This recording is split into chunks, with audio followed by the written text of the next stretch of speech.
Olá pessoal, vamos começar mais uma aula, né? Hoje a aula é a parte 2, tá?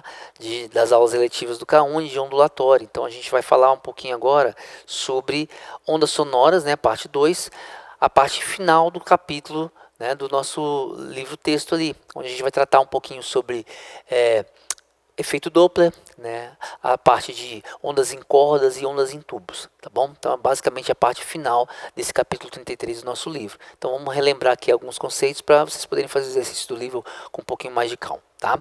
Então, vamos começar nossos exercícios aqui com esse primeiro que é da EAR. Ele fala assim: uma corda de comprimento 50 centímetros e massa de 1 grama está presa em ambas as extremidades sob tensão de 80 newtons. Nessas condições, a frequência fundamental de vibração dessa corda é, ou seja, com que frequência essa corda vai vibrar se você botar ela para oscilar, tá? Então, basicamente, vamos botar aqui, aumentar um pouquinho aqui. O que a gente tem é uma corda, deixa eu voltar aqui.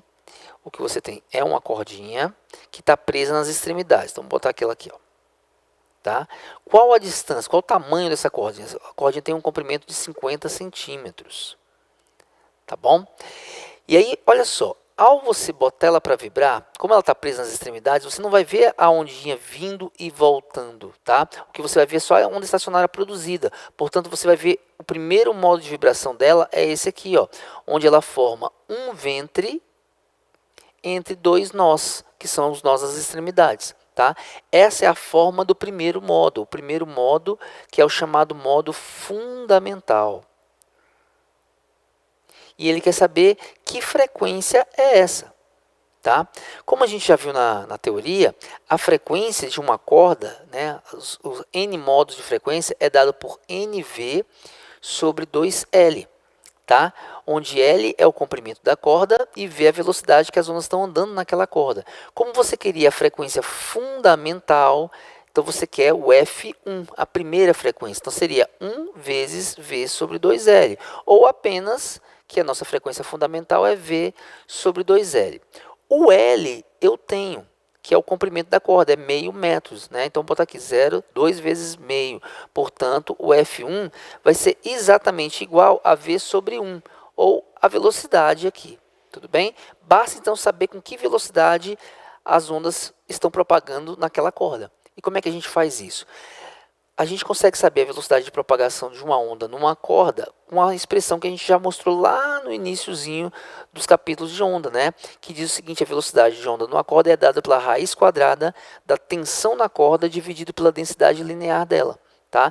Então, no nosso caso aqui, ó, ficaria assim: a tensão na corda, a força que ela está sendo tensionada é de 80 newtons.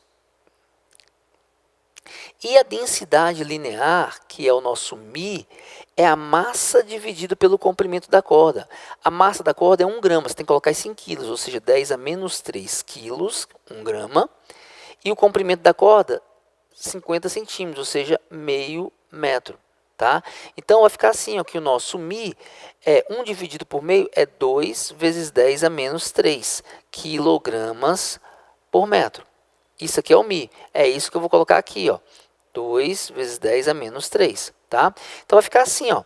80 dividido por 2 dá 40. E o 10 a menos 3 que estaria aqui embaixo, eu vou passar para cima.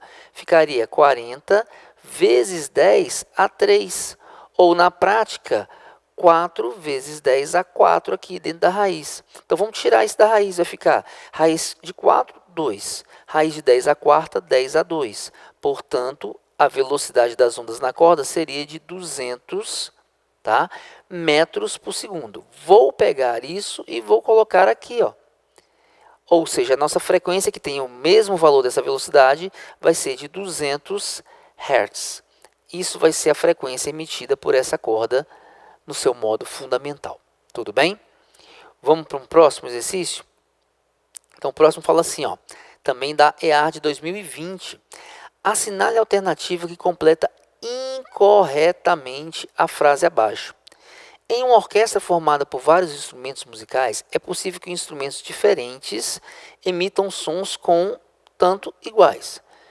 Qual palavra aqui não faz isso aqui ficar certo? Porque ele quer a incorreta, né? Então, por exemplo, instrumentos diferentes podem emitir sons de comprimento de onda diferente? Claro que sim, né, gente? Por quê? Porque, na verdade, instrumentos diferentes, né, podem produzir várias notas que tenham a mesma, né, ou seja, vamos pensar aqui um piano e um violão. Vamos colocar aqui assim, que fica mais fácil talvez de vocês entenderem. Ó. Se eu pego um violão e bato uma nota dó aqui no violão, né, essa onda sonora vai usar o ar para chegar até aqui a pessoa que vai ouvir esse som.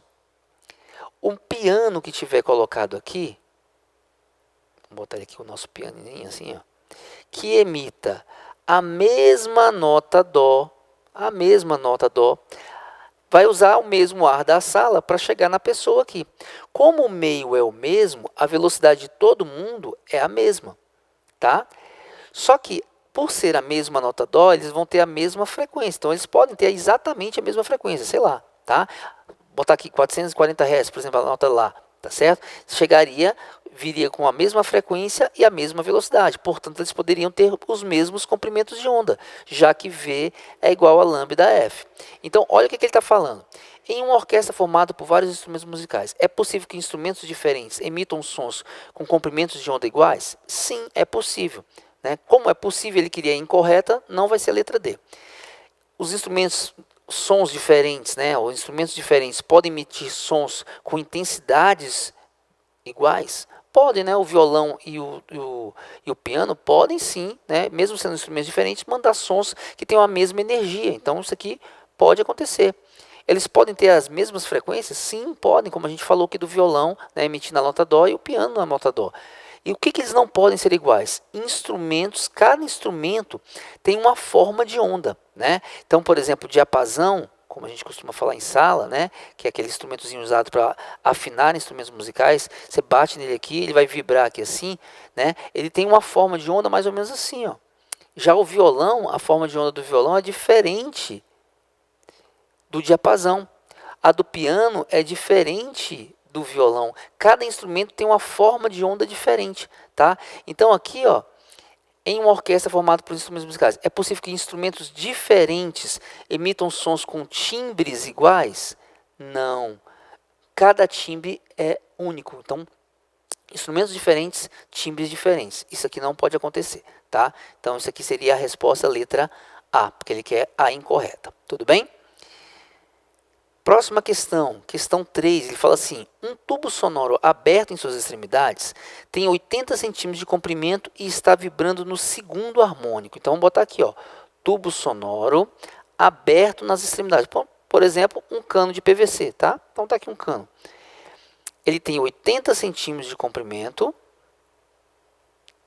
tá? E está vibrando no segundo harmônico. Né? Qual é a segunda forma de vibrar de uma onda aqui? Né? Então a gente já viu isso em sala, né? Quando os tubos são abertos, o modo mais simples dele vibrar é que, como é aberto aqui e do outro lado, aqui tem que ser um ventre e aqui também tem que ser o ventre. Então ela vai ficar com essa forma aqui, gente. A forma mais simples é essa, ó, tá? Ventre de um lado, ventre do outro e com um nozinho no meio. Esse é o primeiro modo. O segundo modo é exatamente o mesmo caninho que está aqui. Tá? Vai ter ventre e ventre também, mas agora ao invés de ter um só nó lá no meio, ele vai ter dois pontinhos aqui, ó. Então ele vai fazer isso aqui, ó. Uma forma parecida com essa, tá? Esse é o segundo modo. E é assim que esse nosso segundo aqui tubinho vai estar vibrando. Então ele vai estar vibrando assim, ó. Ele vai ter aqui mais ou menos isso aqui, ó. Um desenho parecido com esse aqui de uma onda, tá? Então tem um nozinho aqui e vai fazer isso, tá? Nesse caso aqui, considerando que a velocidade do ar aqui no tubo é 360 metros por segundo, qual vai ser o som que vai sair daqui? Qual a frequência desse som? Essa é a pergunta dele, tá? Então tem que pensar o seguinte, que a gente tem que lembrar? Que a frequência num tubo aberto, existe uma expressão para isso. É igual a das cordas. Se o tubo é aberto, a frequência é igual a das cordas. É NV sobre 2L. Tá? Para você não ter que deduzir tudo aqui de novo, a gente pode usar a formulazinha normal. Para o tubo aberto, é dado isso. E se fosse um tubo fechado em uma das extremidades? Seria 4L aqui embaixo. Tá? Então, nesse caso, ele quer o segundo harmônico. Então, o nosso N é igual a 2, tá? Que é o segundo harmônico. Então, eu venho e coloco que o F2 é igual a 2 vezes V sobre 2L. Corto 2 com 2, então o F2 está ficando V sobre L. V é a velocidade que a onda sonora tem dentro do tubo, que é 360 metros por segundo. E o L é o comprimento do tubo. Então, em metros aqui, 0,8 metros, 80 centímetros, 0,8 metros. Então, a nossa continha vai ficar assim, ó, 360 por 0,8 é 3.600 por 8, tá? E aí é só dividir. Quando você divide 3.600 por 8, a gente encontra o valor da frequência, que é de 450 Hz. Essa seria a resposta do nosso exercício, tá? Letra D de Dudu. Tudo bem? Vamos para o próximo? Questão 4. Essa aqui é interessante, que essa aqui tem a ver com um efeito Doppler. Então, vamos botar aqui, ó. Efeito Doppler, gente, é aquele efeito na qual a pessoa que está escutando o seu observador, a fonte joga uma onda, uma onda sonora com uma frequência, sei lá, 1000 Hz, e se você ou ela estiver mexendo, um estiver mexendo em relação ao outro, tiver um movimento relativo entre eles, o som que você escuta não é o mesmo da fonte. Pode ser um som mais agudo ou mais grave. Então, se as fontes e o observador estiverem afastando um do outro, um movimento relativo de afastamento, você vai ouvir um som mais grave. Se eles tiverem um movimento de aproximação, é um som mais agudo. Então, vamos ler aqui, ó. Uma fonte de ondas sonoras emite uma onda com 440 Hz de frequência em direção ao objeto que dela se afasta. Então, o objeto está se afastando, tá? Então, o som que ele vai ouvir vai ser mais grave. A onda é detectada pelo objeto com a frequência de 340 Hz. Olha, tá vendo? A fonte joga 440 e você ouve 340, mais baixo, ou seja, mais grave. Considere que o objeto e a fonte estão sempre em uma mesma reta e que a velocidade do som no ar vale 340 metros por segundo. Quanto vale em metros por segundo o módulo da velocidade do objeto? Com que velocidade o objeto está andando? Então aqui é basicamente isso aqui, gente. Você tem uma onda, sei lá, um alto-falante aqui assim, no alto de uma torre, tudo, eu estou exagerando um pouquinho, tá? Então esse cara está mandando uma ondinha para lá, tá? De 440 Hz de frequência. O observador, sei lá, está aqui dentro de um carro, poderia ser uma pessoa aqui dentro do carro, tá? Com o carro está se afastando com uma certa velocidade, ele está ouvindo o som que era para ser de 440, para ele a frequência ouvida, eu vou chamar de F' ou F ouvido aqui assim, é de 340 Hz, tá? Então, quanto vai valer a velocidade com que esse cara está andando? O que a gente faz? Basta utilizar a formulazinha do efeito Doppler, que diz o seguinte, que a frequência com que você ouve é aquela frequência que é emitida pela sua fonte, multiplicada por um fator aqui, ó, que é o Vs mais ou menos V do observador, dividido por Vs mais ou menos a velocidade da fonte. Tá? No nosso exercício, a torre está parada. Então, a nossa fonte está parada. Tá certo? E quem está se mexendo é o observador, é um carrinho que está se afastando dela aqui assim, ó. Tá? Então, vou ter o observador, mas não vou ter da fonte. Então, aqui eu posso cortar o da fonte, ó. E aí eu ficaria assim, que a frequência que eu estou ouvindo é igual à frequência que é emitida vezes a velocidade do som, mais ou menos a velocidade do observador, dividido pela velocidade do som aqui. Tudo bem? Então vamos lá. Qual a frequência que ele está ouvindo, que o observador está ouvindo? Está ouvindo 340. Então 340 é o que eu ouço. Qual que foi emitida? Foi emitido 440. Tá certo? Então, emitiu 440, você está ouvindo 340. Vou multiplicar aqui. Velocidade do som é 340. Então 340 aqui, 340 embaixo. E aí tem a velocidade do observador, que é o que você quer descobrir. Com que velocidade esse cara está andando. Tá? Esse vai ser o Vzinho. Agora, qual o sinal que eu coloco aqui? Tá?